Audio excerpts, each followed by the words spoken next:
Hey, what's up, everyone? Welcome back to House of Footy. It's your boy Ray, and with me, I got a full house. Welcome, Mac, Good evening. and good evening, Gio. What is good? On today's podcast, we're going to be going over the weekend's action from the Premier League, and we'll also preview some midweek games coming up. Before we get into it, though, don't forget to follow us on our social media, both on Twitter and Instagram. Our handle is at @house_of_footy.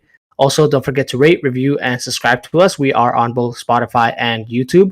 And lastly, feel free to get in touch with us via email. We love hearing from you guys, and we want you guys getting involved. Our email is houseoffooty@hotmail.com. Let's dive straight in, boys. I guess one of the most high-scoring games this weekend, Liverpool 4, Spurs 3. I want to pat myself on the back a little bit. I thought it was going to be a very high-scoring game, which it turned out to be. But, Mac, let me throw it to you. What did you think of this game? I find it very interesting that you want to throw it to me first, considering we have our number one Spurs hater fan here, and also our number one Liverpool fan here. So, in fact, Ray, I thought this game was enthralling, exciting. Absolutely loved it. My favorite moment, in all honesty, probably was at the end of the game, Richarlison going full Tottenham Spurs player, where he scored 2 goals previously, both disallowed, took a shirt off, got a yellow, did it again, and concedes less than a minute later. But really, I want to hear what you have to say about this game. What are your thoughts about this? Do you call it kind of a comeback from Spurs, but they still lost? How do you kind of work out? What are your thoughts on this game? Hey, man. It's the way the season's been going, I guess, for both of these clubs. But obviously, just want to touch on the Liverpool great start. I got ahead of myself there in our group chat, and I saw the Liverpool up 3-0. I'm like, hey, boys, put the word out there. We're back. Great start. And very much like last weekend, as you guys know, Spurs conceding 3 goals very, very early on.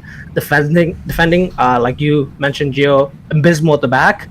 But the fight that sort of they had against Man U in the midweek came earlier in this game, and they were able to get one back before the halftime break, which, Liverpool fans, it was definitely a change of how the game was going. Liverpool fans began to get a little more anxious knowing how the season's gone, but obviously want to just mention that Harry Kane now equals Wayne Rooney's 208 Premier League goals, which is great for him. But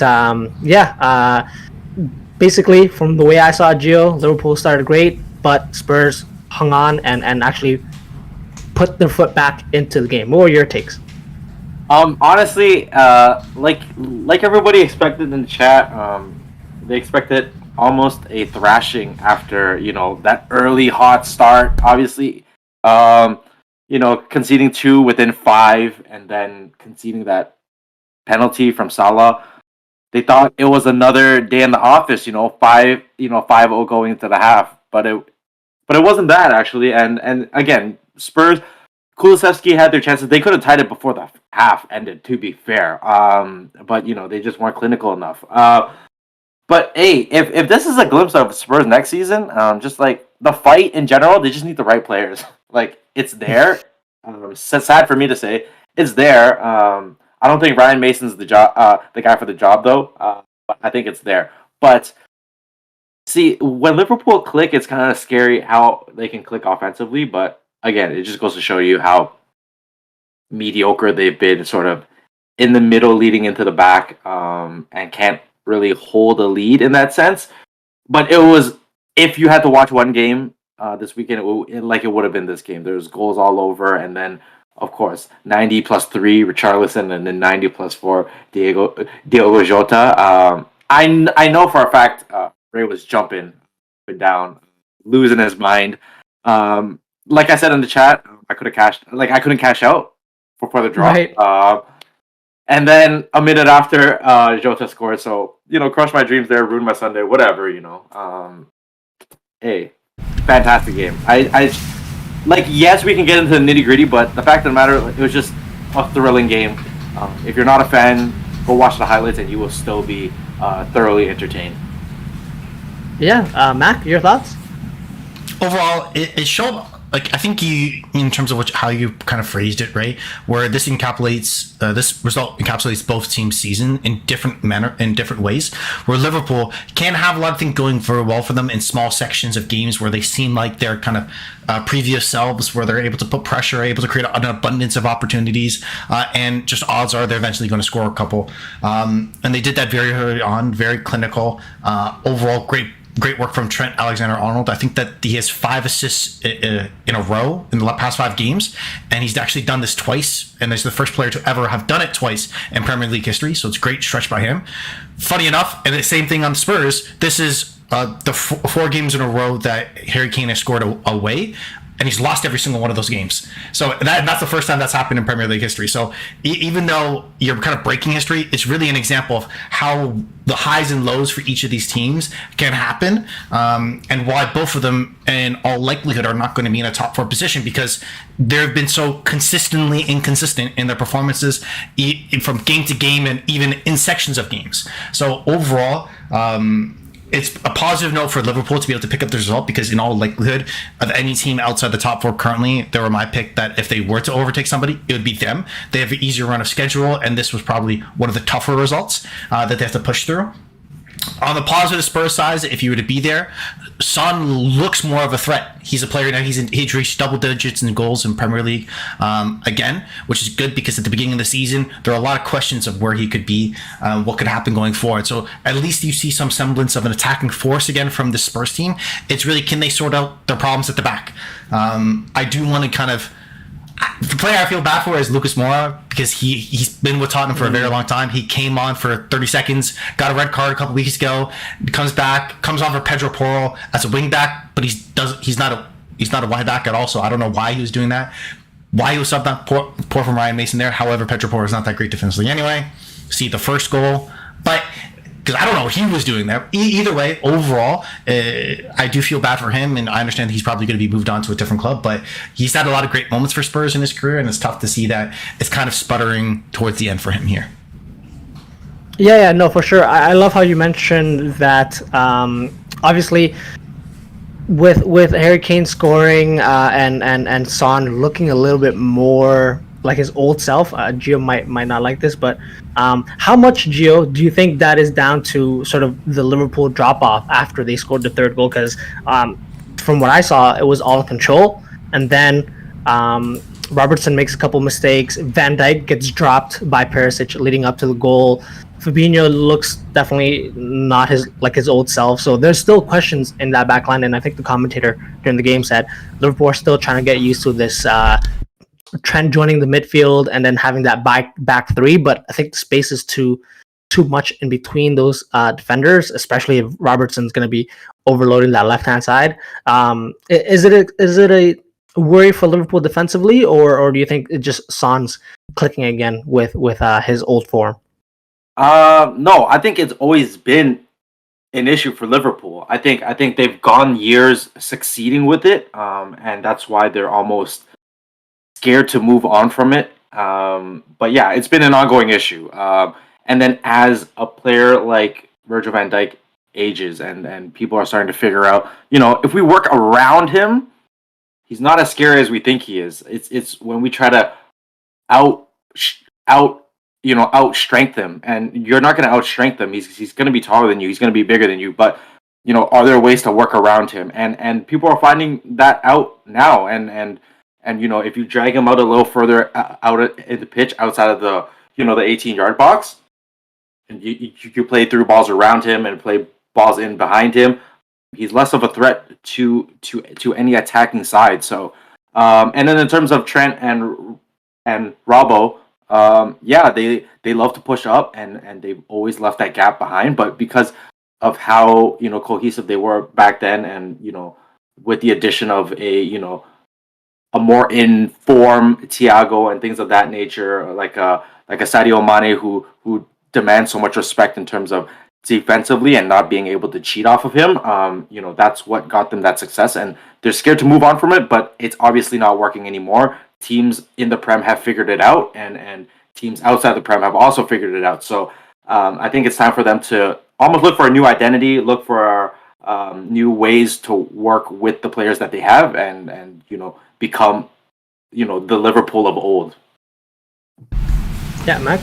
So in that way, I think it's going to be tough because I feel like to solve one problem, it's kind of an example and the comparison I use a lot when looking at Manchester United of like why the Weghorst signing made sense, because De Gea can't play well with his feet, be able to go long, but that still creates a different problem. Where the Trent kind of movement into the midfield creates, in all reality, kind of a back three, but Alexander Robertson is not Andy Robertson. Whoa, mix up the guys. Andy Robertson is not a traditional kind of playing in a position similar to his example Ben White, where he's traditionally a center back but doesn't tuck in. So it seems like a domino effect where Van Dijk's kind of left more so on an island. So it's more of, I feel like it's less of a downgrade to him, and it's more of a component of the system that they're trying to play. So is there going to be a shuffling of a player for, let's say, if you want to continue to have Trent excel more in this kind of inverted fullback role? Great. But then Andy Robertson is an overlapping kind of energy, energizer bunny type of player, is not going to work as successfully because you're going to be too few at the back, where you're going to expose your center halves, which on their day can be really, really good.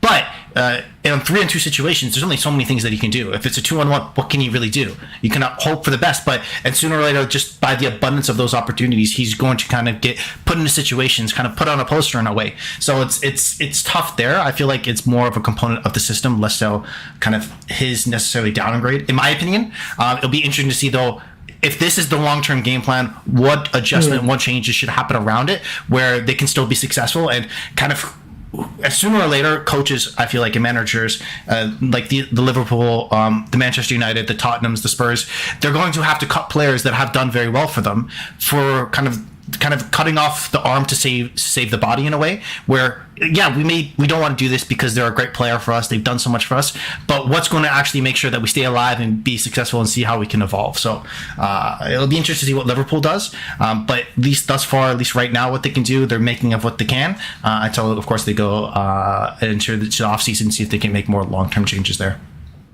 Yeah, for sure. That's going to be interesting to see. Gio, you mentioned Liverpool is still trying to recover from losing Sadio Mane, but just wanted to point out the Diaz finish looked quite impressive to me, honestly, just watching the way he was able to get that on target after it being sort of out of his, I guess, range of movement. But that was impressive for me. Also, another moment that stood out was when Darwin Nunez is about to come on and Thiago is being the translator for him, because allegedly he still can't really speak English, and so that's obviously a big problem, and gives us a lot of joy to see Darwin Nunez, that chaos element to the game. But anyways, let's move on from this game to discuss Man U, Aston Villa. Gio, top four still very much looking like a spot that Man U will finish in with this big win over Villa.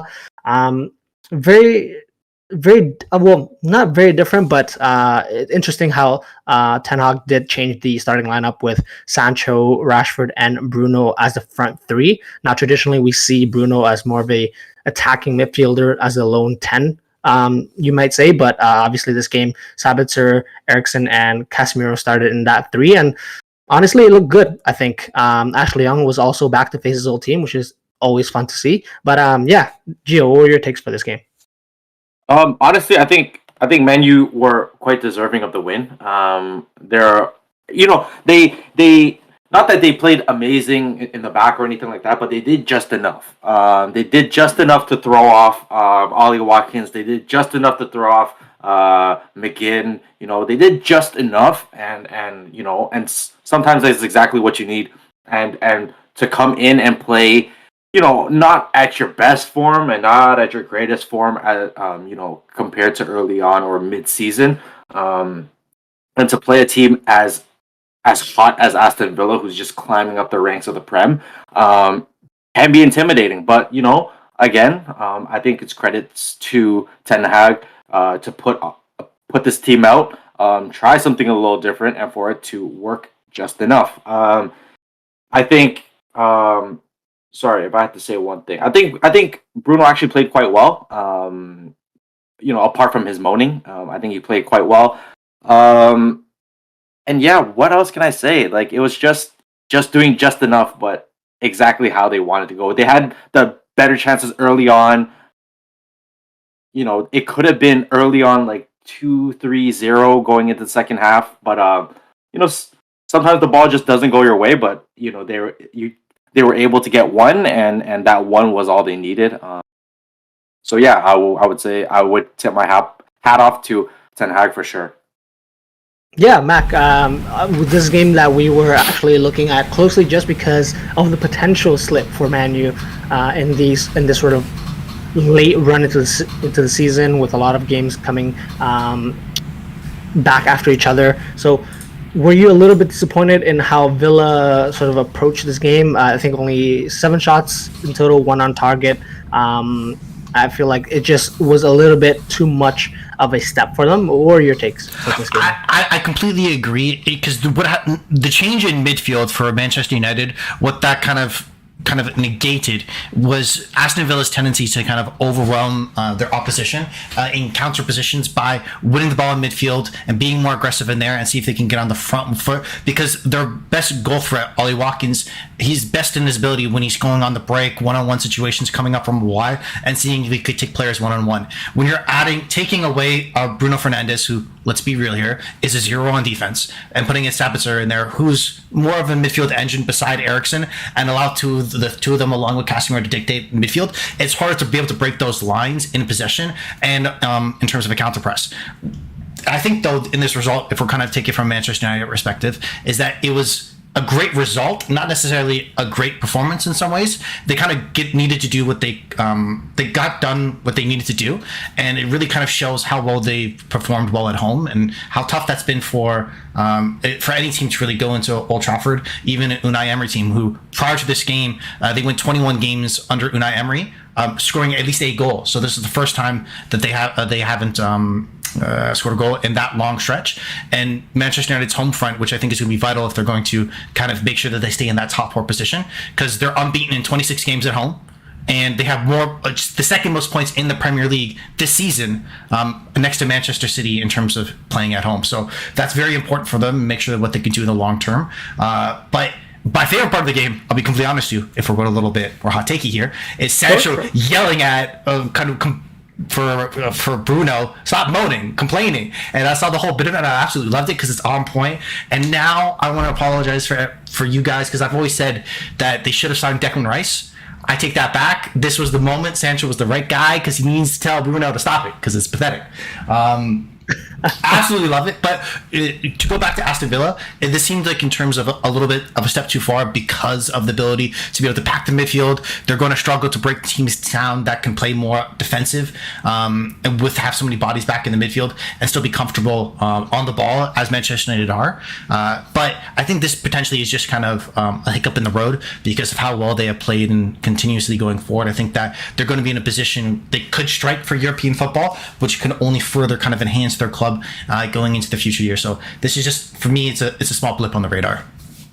Yeah, no, that's exactly right. I feel like Villa, I guess because this is still not Emery's first full season in charge, he had the likes of John Duran and Bertrand Traore as the only attacking substitutions for his side, and that really doesn't give you a lot of options to change things up. I feel like Traore and Duran are very much the similar types of players and won't offer you what perhaps a Coutinho type of player will offer you. So that's tough for Aston Villa, but great point, Mac, in terms of the midfield for Man U. Just wanted to point out Christian Eriksen and Casemiro balling out still. Eriksen looks class even at his sort of older age. But Gio, question for you. Bruno Fernandes is not the first time that Erik ten Hag has been starting him on the right side. Is this something that you think he could flourish in going forward, or do you think it was just him, Ten Hag, just rotating the squad? I think it's semi-rotation as well, but honestly, if Bruno touches the ball less in the midfield, I'm not mad at it either. Sometimes when he does lose the ball, and especially on his off games where he loses the ball in crucial areas a lot of the time, I'm not mad at it. And here in this situation, he's able to cross the ball in more, and that's what we want him to do is to get balls into the box, and he's kind of forced to do so in that position. So I'm not mad at it at all. So if we see him in a couple more games at that position, I would be quite happy actually. The only thing that I'm scared of, Mac, is if we see Bruno on the right hand side and Anthony has to come on the left hand side, and he has to cut in and shoot with his right foot, it's a disaster. Because I'm not sure if you guys saw it, the one chance that he got, Mac. I think, respectfully, your weak foot might be better than Anthony's. What are your thoughts on that? I appreciate that, but that's a lie. Both of your weak foots are probably better than his weak foot. Mine, not so much, but I appreciate the sport. Thank you for that.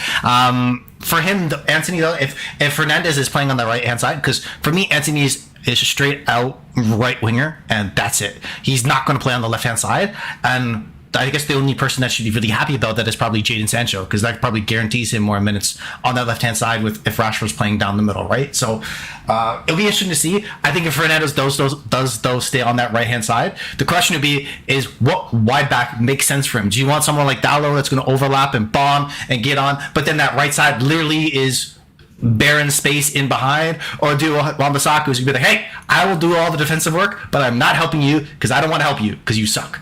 It'll be interesting to see what's the correct balance there. Can they both do the fusion dance and then you get the perfect wing back? I don't know. I don't think so. I don't know if that's how it works in the Dragon Ball universe, if that carries over to here as well. Overall, though, it's a good tool, and it's good to see that he's able to adjust and still play well. I think that's to his credit, where you can see him in different positions and still be successful. And it's a good kind of just weapon in your back pocket, is that if needed in certain games, if I need to pack the midfield more with more shape, maybe something if you're playing more of a defensive game against the Manchester City team, as an example, this could be something that you do. And I think that they've actually used the same lineup against Man City. So it makes sense there.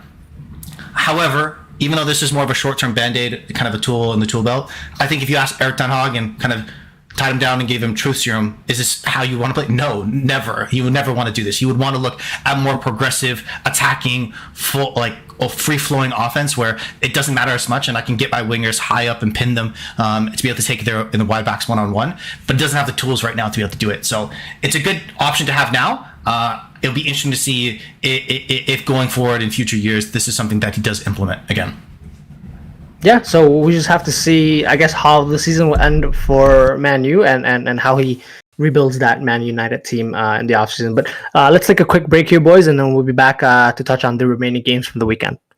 Welcome back to Hustle Footy, guys. We're going to continue our podcast just touching on the remaining games from this weekend's Premier League action. Just going to read out the results.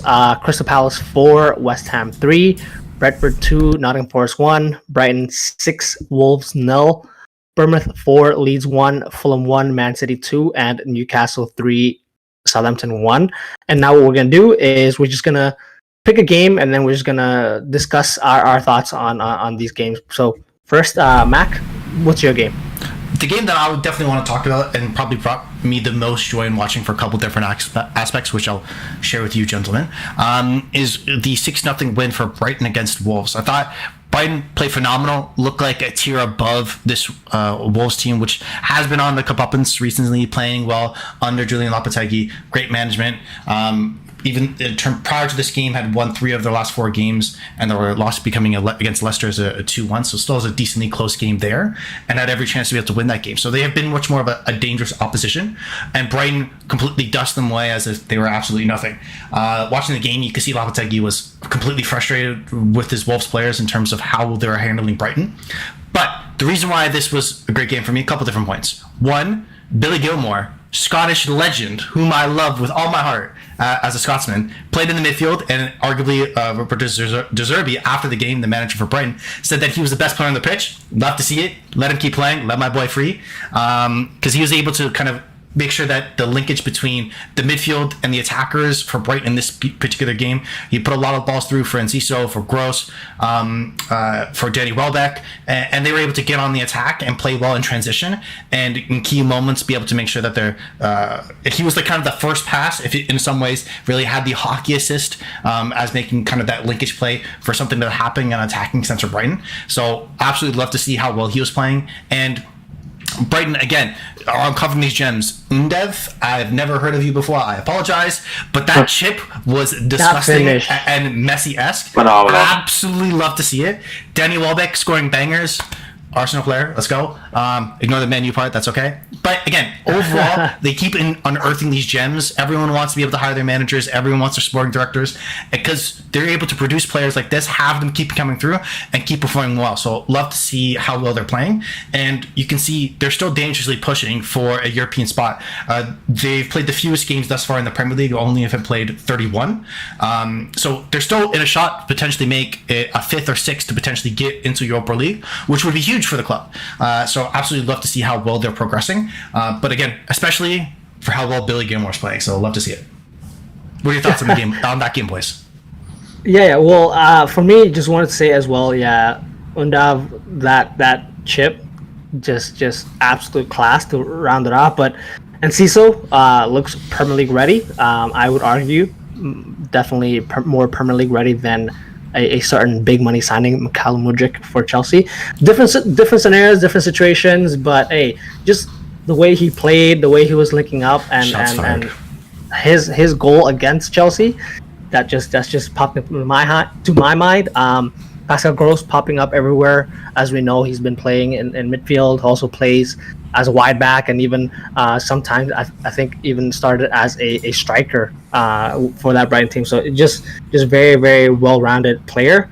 Welbeck's career backwards could also be a very realistic thing. For example, if he started at Brighton, banged in a couple goals, and then moved on to Arsenal, and then went out to win the league with Man U, hey, that's what a career. Even if you look at it backwards, it would be a fun thing to do. But Joe, what are your thoughts? Hey, who doesn't like goals? This is the Brighton that we thought we'd expect to see more of. And yeah, this is their peak, man. This is their peak. Although the competition wasn't as as high as other teams that we'd like to see them do it to. Still, it was great, and they just continue to farm great players and just wait to rake in that transfer fee. Yeah, I mean, we're very excited to see where maybe the Casados, the McAllisters, and maybe later on, maybe Mitoma and other players of that sort will be moving to. Mac, you have Billy Gilmore. You forgot Billy Gilmore. I respect. You're right. You're right. Thank you. You're right. Respect. Yes. My apologies. 100%. Moving on, though, I wanted to bring up, obviously, another 4-3 result from this past weekend, and that's Crystal Palace 4, West Ham 3. What a game that was, with Roy Hodgson back in charge. Obviously, Crystal Palace players are going to ball out. And, hey, it's unfortunate and obviously something that maybe... Well, Crystal Palace will have to work on as a team. I'm not sure if Roy Hodgson is interested in fixing that while he's there in his short stint, but 3 goals from set pieces, not a great look. But hey, if you're gonna go on the other end and score 4, Jordan Ayew, I think he took off his jersey after scoring the first goal 15 minutes in. That's a crazy sight. But lastly, Eberechi Eze, what a player! The way he took the ball and before he was brought down for the penalty. Hey, they got a player there. Very excited to see how he turns out for Crystal Palace. But Joe, you're watching this game, I'm sure. What are your takes away from this game? Look, that was apart from the other 4-3 game that happened, equally as fun. I'm not saying I had money on it, but I'm not saying I didn't have money on it. It was just a great weekend of football, boys. Just lots of goals. And seeing Crystal Palace, again, Ayew, the way, he still is able to get minutes is still nothing short of amazing. But, the Elises, the Ezes, just goes to show, the talent that Crystal Palace possesses. And it's very fun to watch when they're playing free-flowing football. And it just goes to show that West Ham, I think, are to be, I would go ahead and crown them as another dark horse team to look for next year. Obviously, they have had not the greatest season, but they're showing that, they can score goals. It's just finding the right 11 to put on, and I would say even the right manager to kind of change it up a little bit more. Kind of how people are questioning whether Liverpool needs a manager change to rejuvenate the squad. I think here's a situation where I think it's time that they've brought in some new players. Let's change the manager and see where they can go, where they can really take this team. Yeah, Hank? First, so I want to say, Olise, for that first goal for West Ham that happened very early on, that might be the worst defensive header I've ever seen in the history of defensive headers. That looked like a pro club's CPU mistake, 100%. It was hilarious how that ended up still to be able to kind of be scrambled in over the line by West Ham. But I think the key part here for Crystal Palace, how well they've played, is that you can see that the players are it's more a free-flowing offense where people feel less restricted. In terms of Roy Hodgson, what he was saying after the game is where he was looking at the games actually coming up in the future. I think they have a couple of games against some of the teams that are in the bottom half of the table, alongside with them that are generally more traditionally relegation zone targets, you would say. And you're saying, we're going to have to look for those games to be able to make sure that we get our points, because we want to be able to make sure if we can hit 40 points and feel comfortable and safe, we'll be there. And they've already done that. And after the game, it's like, now we're just looking to see if you can build and see if they can repeat what they've done in the last 6 games to what they're going to do in their next 4 games going forward. So for them, I think that they're still a team definitely on the comeuppance and are going to keep improving because of the young players in terms of Esse and Olise, players that we've always talked about and how much that we love and appreciate kind of what they bring to the Premier League. But I think a key for them in this individual game was Zaha coming back. He was out for 4 games. Whenever he's on the ball, he's a danger. It'll be interesting what they do with him. Because I think that he's out of contract into the end of the season. But he's still a player who has all the tricks in the book, all the skills that you want to be able to have as an attacking winger. It'll be interesting to see what he does. But overall, I think from this game, exciting game to watch. I'm not worried about either of these teams. Both these teams are going to stay up. Everything's going to be fine. Everything's kosher. And I think, as Gio, you talked about, I think these are 2 teams. If things go right, they could be next year's kind of Brightons. They could be next year's Aston Villas. They have the potential to be in that conversation. Will they get there? Just have to wait and see. Yeah, I know we want to move on to a different game, but you brought up a great point about Wilfried Zaha, whose contract is up at the end of the year.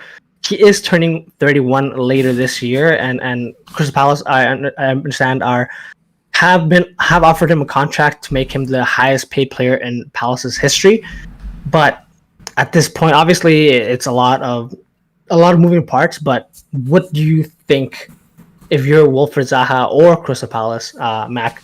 What do you think the best move would be here? Continue with Zaha at this point, or move on from him and maybe spend the money elsewhere and signing pieces that would help move up? Considering it doesn't cost you a transfer fee to be able to keep him, there's no reason why not. In terms of the wage bill, the economics make sense there. Why not bring him back on, like, say, on a 2-year contract to see if he can structure out? It's really, what does he want? I think that's where the conversation starts, is that, okay, if he's looking to kind of explore Champions League football, trying to be more of a top 6 team, where does he potentially fit in across any of those teams? I think it's tough because right now, Chelsea have spent a lot of money on left wingers. Don't think they're looking to add to the board. Liverpool have enough wingers. Arsenal have enough wingers. Manchester United have enough wingers.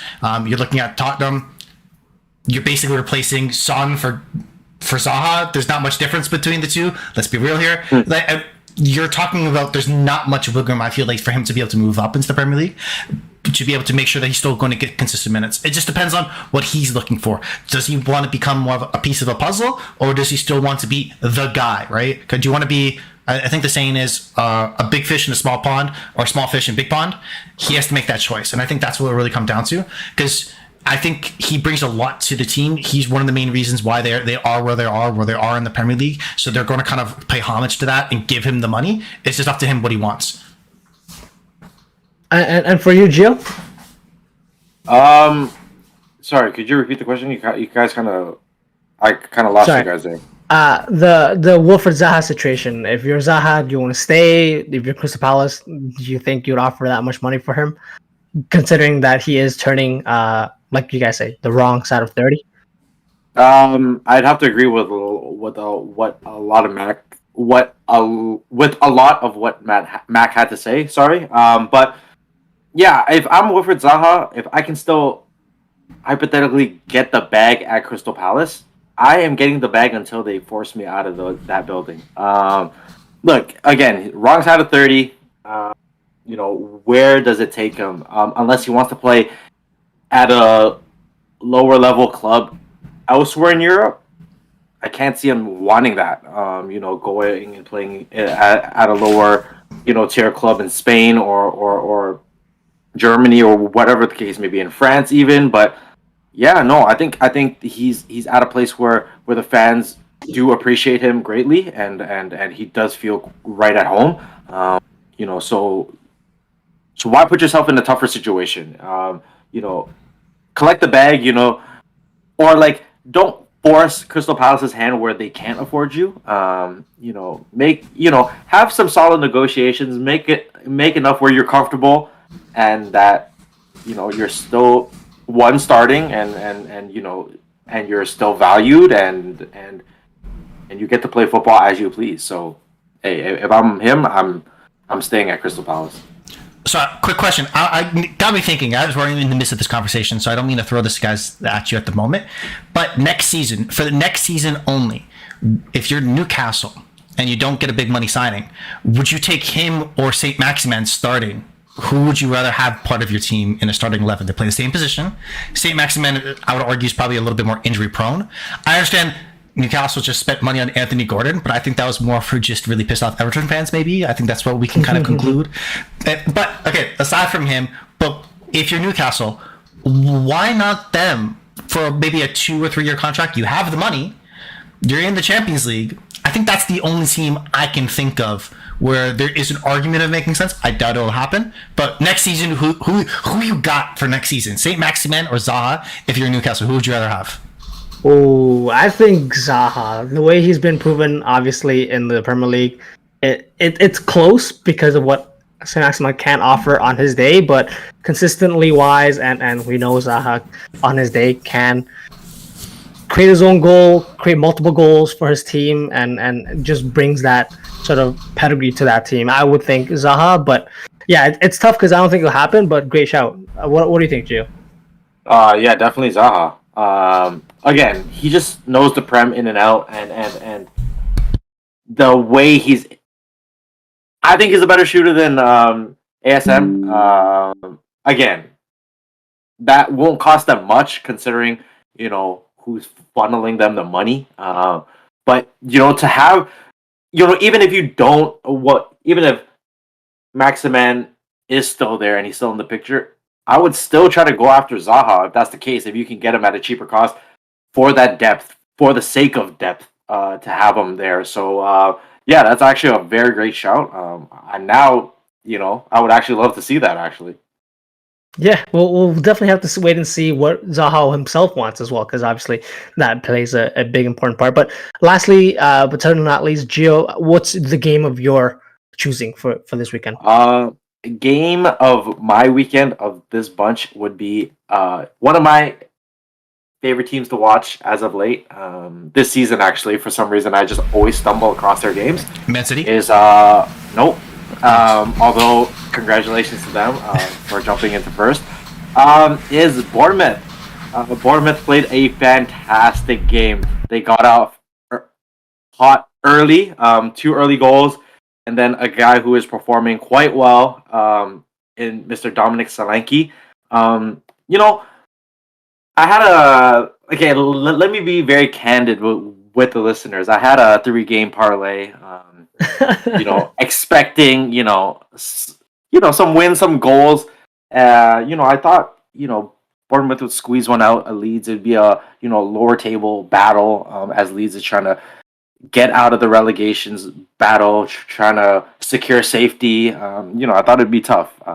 Newcastle, I thought was a lock, and Man City was a lock. But it just happens that Man City was the only team not to win by at least a 2-goal margin, which was a shock to me. I thought they would want to score a couple more just to, kind of shove it in Fulham's face as that was a quite scrappy game. Just to touch on that a little, but it was quite the scrappy game. So shocking, but in the end, the parlay pulled through. But yeah, no, Bournemouth I think is great. I think again the combination of more Solanke and person who scored. Jefferson Lerma. Yeah, I think they're all clicking extremely well. And again, they're playing with almost no fear. It doesn't matter who they come up with. Yes, they are the underdogs and they understand that, but that doesn't mean that they're going to back down from any of the battles. And again, I've stressed this time and time again. They've scored against big clubs and they consistently do score against bigger clubs. So yeah, I would love to see where they go next season, who they decide to bring in to strengthen the team. If they want to continue to, squeeze into the top 10. Right now they're sitting at 13th and they've done a great job at that. So I think it's back-to-back wins now. So love to see it. Yeah, for sure. For me, the only thing I can really talk about is how poor Leeds were defensively. Unfortunately, a lot of these players likely have to go if Leeds want to come back with a stronger defense next year. Millier has been in the league for a couple of years now, but I feel like he's just had a drop off. The way he sort of flapped out a corner, not the best look, and Bournemouth were obviously able to convert from that. So not looking good for Leeds, Mac, basically from what I'm saying. But what are your takes from this result? Overall, Bournemouth, this win, I feel like, puts them in a position where they should feel comfortable to be able to make it and stay in the Premier League. They're a team that I actually picked to be relegated, so good on them, because I thought they would kind of not survive the bounce up from the Championship. But it's really been this month of April, because they have played 7 games, won 5 of them, so 15 points in this April window, which have moved them all the way from 18th to 13th in a span of 1 month. So overall, I think this is the kind of the round of games that are going to secure them being in a position where they're going to be in the Premier League next year. What change they'll make, because I think that it was kind of if a couple of bounces didn't go this way this last month, they would definitely still be in the conversation to be relegated. So I think they still have to make changes, but it's good on them to kind of survive their first year and see if they can be more of a consistent threat to be able to kind of stay away from the relegation battle going forward. I think Leeds, though, they are in a very tough position. I think you're spot on, right? Because both Leicester and Everton, who are currently in the bottom 3, have played 33 games versus compared to both Leeds and Nottingham Forest's 34. So they are one result away from being pushed down to the relegation zone. So they got to be very careful, because the games are running out for them. They only have 4 games left this season, unless things turn around. And they're in a position right now, their next game down the road is against City. So it's not going to get better from here. So if I'm a Leeds fan, I am very, very worried. And I think defensively is a key point. And I think it goes back to still, it might have been that moment that Patrick Bamford missed, I think it was from a couple weeks ago, when that's happened, might have cost them their season, even though he did get on score sheet today. Doesn't help. Yeah, for sure. Like you said, Man City next, then Newcastle, West Ham, and then Spurs to round off the season. So very, very anxious times for them there. We'll definitely keep an eye out on how they do. Let's take one last break here, boys, and then we'll be back previewing some of the midweek games coming up. So stay with us. Welcome back to House of Footy, guys. We're going to finish off the podcast for today, previewing some midweek action coming up. First game is Leicester versus Everton, and that's actually the 18th place versus the 19th place teams. Mac, a very, very interesting relegation battle fixture. These two teams played earlier in the season, and Leicester won away at Everton 2-0. But, this game has a lot of riding for it. They're essentially 1 point away from each other, and still both in the relegation zone. How do you see this game playing out? I think this game is probably one of the biggest games of the Premier League season for any team, considering the positions that they're in. I think in terms of, if you look at who's more likely to be able to come in and get a result, one, because they're playing at home with Leicester, and two, because this for them is their final straw. Their remaining games after this are at Fulham, playing Liverpool, playing Newcastle, and playing West Ham. That's a tough run of fixtures. Everyone around the relegation battle have really hard games coming up, and I would argue that they have the hardest. So for this is kind of the final straw. If they're not going to be able to do this now, they're not going to be able to do it at all. In all likelihood, they would be going down. So I think this is an absolute, you could say, must win for both teams, expected to come out with a result. But I think Leicester are just that little bit more desperate, considering how tough their games are going to be coming up. In regards to how I think the game will change out, the previous matchup happened prior to Sean Dyche, if I remember correctly. So you're going to get a different type of Everton team here, where defensively they're going to be sound enough. So The question will be is if because how Everton have really generally tried to play in terms of how they're going to press the ball is set pieces. They're going to have to be that's what they try to excel at. Can we be able to make sure that we can get enough of them, get the big men in the box, be able to create knockdown situations, and potentially on a break. Those are really the avenues that they've tried to score. So Leicester, what they need to focus on, being strong in possession, make sure they don't give the ball away cheaply, which they've had a tendency to do thus far this year. And in that final third, can they have that either create a mistake or a moment of magic from one of their front players, maybe a James Maddison, an Ian Nacho, a player like that, and that will have to see them through the day, in my opinion, because this Everton team, if they're playing to their standard of defense that Sean Dyche wants them to, can be tough to break down.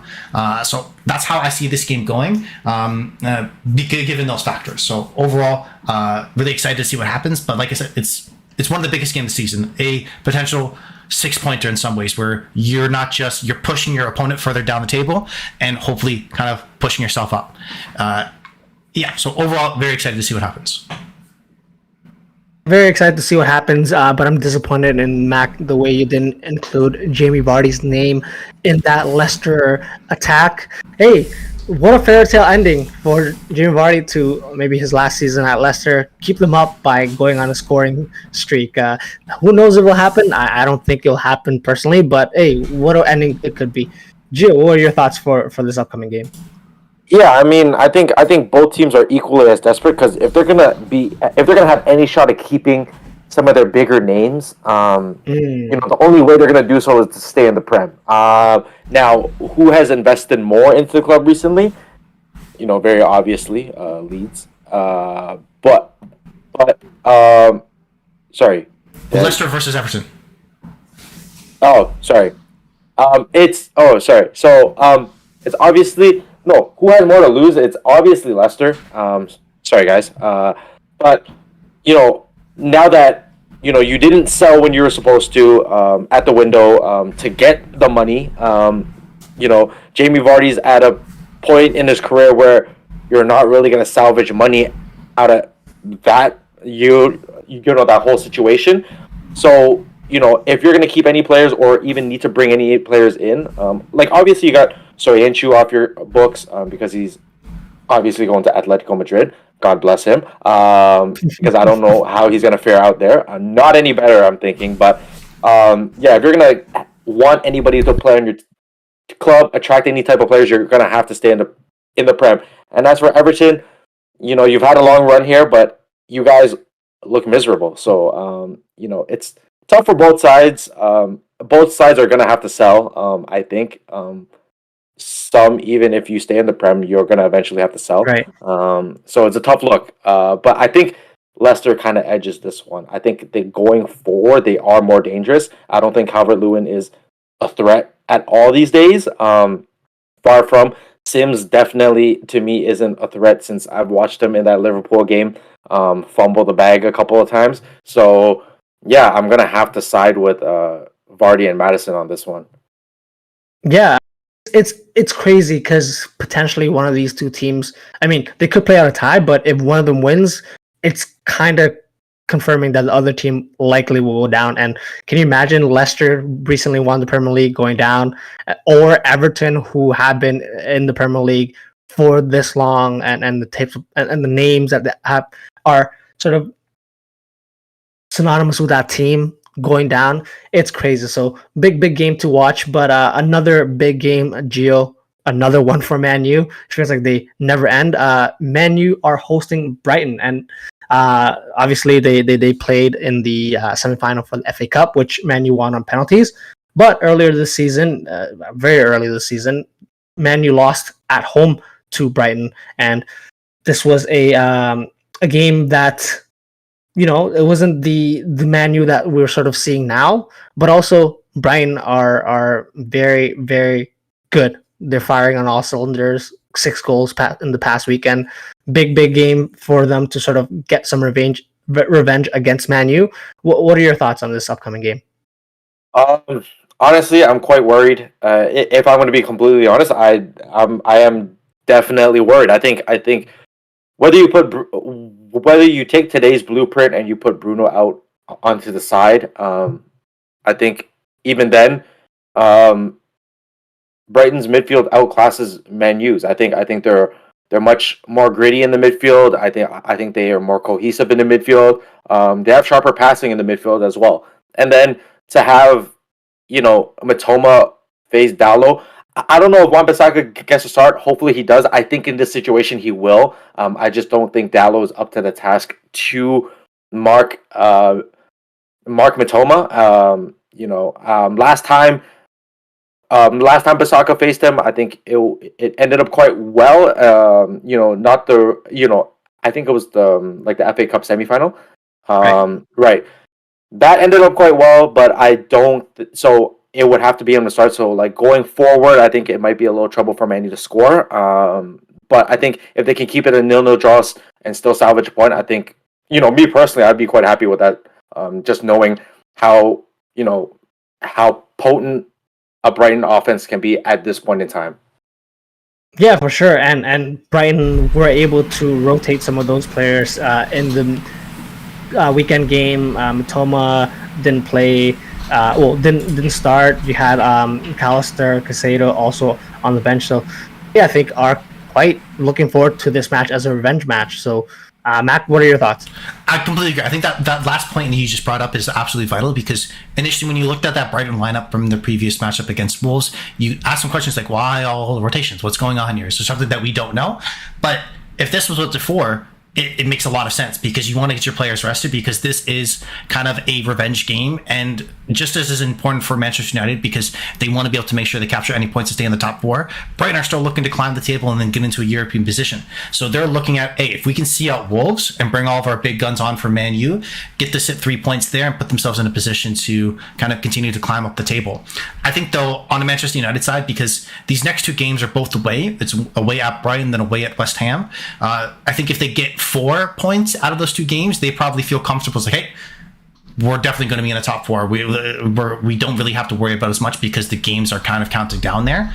Versus if they get a loss in either of the games and a draw in one of them, I think now they're in a position where I think the fear factor, the worry, the concern may start to build up, because there are weaknesses in the team in some games that can be exploited, right? So I think these two next games that are away are absolutely vital. And I think that, like I said, if they pick up 4 points, they're going to be happy. So as Gio said, if you come out with a draw at Brighton, giving the rotation in the squad that's had to happen due to injury for Manchester United, and how well Brighton are theoretically prepping to go for the jugular here, I think a point's a great result. And if they go to West Ham in the next fixture and pick up 3 points there, smooth sailing. So I think that's a kind of how Ten Hag is probably mapping it out, and I wouldn't be surprised if we have a similar formation that they played and try to be, okay, let's try to stifle this Brighton attack. We know how good they are on the ball when they have their big guns. Let's see if we can hit them on the counter.